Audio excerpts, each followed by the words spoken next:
Hello, everyone. I'm Rachel Ward, Scientific Policy Director at IFST. And I'm Deborah Kendale, Business Development Director at IFST. Today, we are going to have a discussion and hope to help businesses and consumers understand how food allergies arise, the current UK and EU legislation to help prevent risk of allergic reactions, and the new allergen labelling requirements that will apply from the 1st of October 2021. We hope you find this conversation insightful and interesting. 2021 comes with vital changes to allergy legislation, particularly with the implementation of Natasha's Law coming into force on the 1st of October 2021. Before we explain the existing food labelling laws and new incoming laws, Rachel will take us through the different types of food hypersensitivity and how they occur. Thanks, Deborah. So, did you know that food hypersensitivity can actually be split into two types? There's food allergy and food intolerance. No one really knows how food allergies arise, but they do know there are different types of food allergy and food hypersensitivity. So, food allergy is a hypersensitive reaction to a food which is triggered by your immune system. Hypersensitive reactions involving IgE or immunoglobulin E antibodies cause allergic reactions that are type 1 reactions to milk, peanut, soya, or eggs. Hypersensitive reactions involving non immunoglobulin E antibodies cause gluten hypersensitivity or celiac disease. Food intolerance, on the other hand, which is also known as non allergic food hypersensitivity, includes a range of reactions where people can have difficulty digesting certain foods. For example, lactose intolerance, which occurs when a person's body doesn't produce enough lactase enzyme to digest lactose found in dairy products when they're consumed. So that's really helpful, Rachel. I wasn't aware of the different types of food hypersensitivities. So, if a person has a food hypersensitivity, for example, to nuts, what physical symptoms do they usually experience?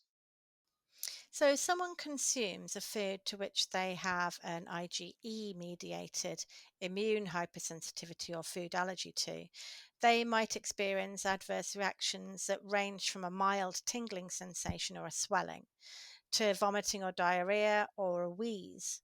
These symptoms can progress rapidly into symptoms that are potentially serious or even life threatening, such as breathing restrictions, aggravation of asthma, dizziness, collapse, shock, and in some tragic cases, death. Symptoms of food allergy usually begin shortly after ingestion of the food, a few minutes or so, but can occur as long as an hour later. It's important to understand that this reaction is different in different people because people have different thresholds to how much they can tolerate before they have that kind of a reaction. So, this sounds like what I'd recognize as an allergy.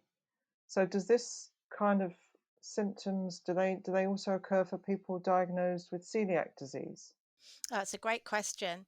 Celiac disease is different because it's not a food allergy or an intolerance. It's a type of food hypersensitivity that's actually an autoimmune disease.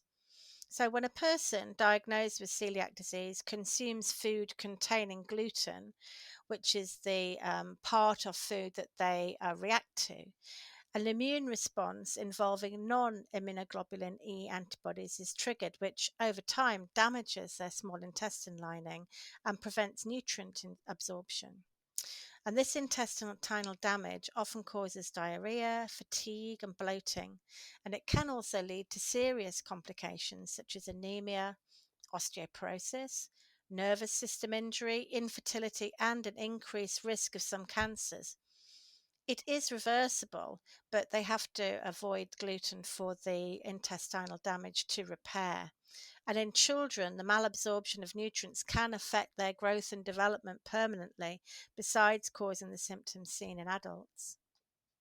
So, these both sound like rather serious conditions, Rachel. hmm And having identified the difference between allergies and intolerances, what's the best method for someone with an allergy to protect their health? Well, If someone has been diagnosed with any food hypersensitivity, the only method to protect their health is to avoid eating the specific foods which they are personally sensitive to, and they can be sensitive to more than one food. There are various medicines to help manage adverse reaction symptoms, such as antihistamines, and in the case of a serious reaction, adrenaline. But there is currently no cure. So, is that their only option? What risk management measures are being taken to protect the consumer from coming into contact with these food allergens? Well, although over 160 different foods have been reported to cause anaphylactic allergic reactions, there are a small number of foods that are responsible for the majority of the food allergy public health burden. Regulatory authorities have identified these allergenic foods using this criteria that they are the most potent, they provoke severe reactions at low doses, and the most prevalent or most frequently occurring in the population. And for these critical allergenic foods of public health importance, there are mandatory risk management measures in place to protect consumers from inadvertently consuming food allergens and then having subsequent adverse allergic or intolerance reactions. And these risk management measures include mandatory declaration of the presence of food allergens in food products or in a meal, and food risk management system controls to ensure there's no undeclared presence of potential allergens in food. So, if you like, it does what it says on the tin. So, what if a food allergen is not declared? Well, failure to make a required mandatory allergen declaration of those allergens that have been identified of public health importance is inherently illegal and unsafe. Any foods that contain one of the mandatory declared allergens or its derivative that's on this mandatory labeling list must be clearly declared to alert the sensitive individual to avoid eating it. And quite sensibly, this allergen alert must be made available before consumption so the people at risk have the opportunity to identify and avoid the relevant allergenic foods that may cause them harm. So that's really helpful to know, Rachel. But before we discuss new allergen labelling requirements that will apply from the 1st of October 2021, can you please tell us more about the current UK and EU food information legislation for food allergen labelling? Yes, sure. So the current UK and EU food information legislation requires mandatory allergenic ingredients in the ingredients declaration for a defined list of foods known to provoke severe allergic reactions. So this list of critically important food allergens. So these are, as we've just said, those which cause severe reactions at low levels and commonly trigger food hypersensitive reactions. So we have the allergens such as milk, egg, fish, mustard, peanuts. We have wheat there because of wheat allergy, but we also have cereals containing gluten, which includes wheat, but other cereals as well, to protect those who are gluten hypersensitive, such as those with celiac disease. There's also lactose on the list to protect those who have a lactose intolerance. And then sulfites are also on the list, both commonly found as food additives and preservatives, and must be declared if the amount exceeds 10 milligrams per kilogram in a food product. And this is because sulfites can cause adverse reactions, especially in people with asthma, triggering bronchospasm, a lowered heart rate, flushing, vomiting, diarrhea, and shock, which can actually, be quite severe. So, does this also apply to prepackaged foods? Yes, so the food information legislation applies to all foods, whether it's pre-packaged, whether it's food sold loose, or whether it's food served to you open on a plate in a restaurant. Um, for pre-packed foods in the UK and across the EU, you must include allergens in the ingredient declaration provided directly on the package or on a label attached to the packaging. For distance selling, allergen declarations must be clearly identified and provided on materials supporting the distance selling. And allergen declarations should be made available before purchase is concluded on the phone or online, and again at the moment of delivery of that food. In the UK, food businesses selling food sold loose, serving food in a restaurant on an open plate, or foods packed on the premises at the request of the consumer. So you go and order a sandwich and you can ask for what would go into that sandwich. They may communicate food allergen information through a variety of means to suit their business format. So that could be a verbal declaration or it could be some labels in store.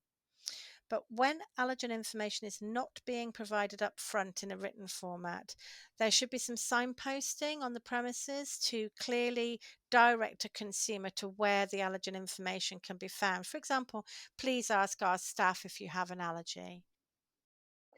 So thanks, Rachel, for explaining the current food information legislation and risk management measures that are currently in place. How will these measures change with the new allergen labelling requirements that will apply from the 1st of October 2021? There are quite a few changes, but they specifically affect pre-packed foods for direct sale. So, pre-packed foods for direct sale are foods pre-packed at the same place they're made available for sale to a consumer. And they include things like sandwiches or boxed salads, but it could also include, for example, a butcher who's got ribs in a marinade that's been pre-packed for you to take away and cook at home for yourself. So, it's not all ready to eat foods. From the 1st of October, there will be a new requirement for allergen declarations for these pre-packed foods for direct sale.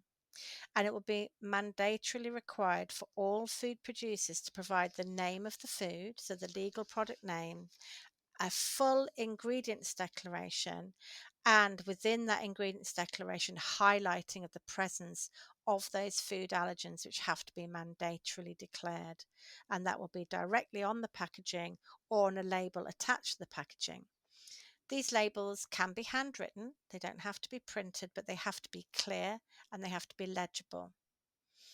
And the whole, similar to pre-packed food, for pre-packed food for direct sale, a customer or a consumer can't specify what their sandwich or salad or smoothie could contain or see the contents for themselves before buying the product if it's already packed and wrapped before they select to purchase it. So these changes are intended to improve the availability of this essential food allergen information to help people with a food allergy or an intolerance to make safe choices when purchasing food. So, in essence, all allergenic foods placed intentionally in a food product must be easily identifiable by those consumers with a food sensitivity or hypersensitivity. So, even if the allergenic food was present just because it was used as a processing aid or as a result of carryover from a previous ingredients processing, it must be clearly declared before purchase. So it has to do what it says on the tin. Well, thank you, Rachel. So that's how you declare allergens when they're intentionally in the product. But what about when you often see may contain statements on products? It's a really interesting question. So, food allergens are known food hazards. They're just not a hazard to health for all consumers, only for those who have food hypersensitivity. So, like any other hazard, where allergenic foods might be present in a finished product as a result of unintentional cross contamination, then it's a requirement of food hygiene legislation to apply HACCP principles and processes to identify where this allergen cross contamination might occur and determine the likelihood of that occurring. Then, on the basis of that risk assessment, you can decide whether a precautionary allergen warning should be added to the ingredients declaration, not within the ingredients declaration, but as a separate statement to warn sensitive consumers. And the challenge with this is that this is a voluntary requirement. But what is clear in the legislation is that this voluntary requirement does not excuse good manufacturing practice or good cross contamination controls.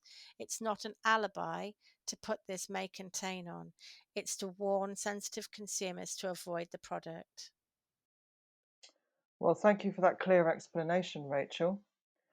Obviously, there's a lot of changes coming ahead, and to prepare you for those changes, the Food Standards Agency have provided a very clear technical guide on prepackaged for direct sale food, as well as an e-training course on food allergens, which is freely available on their website.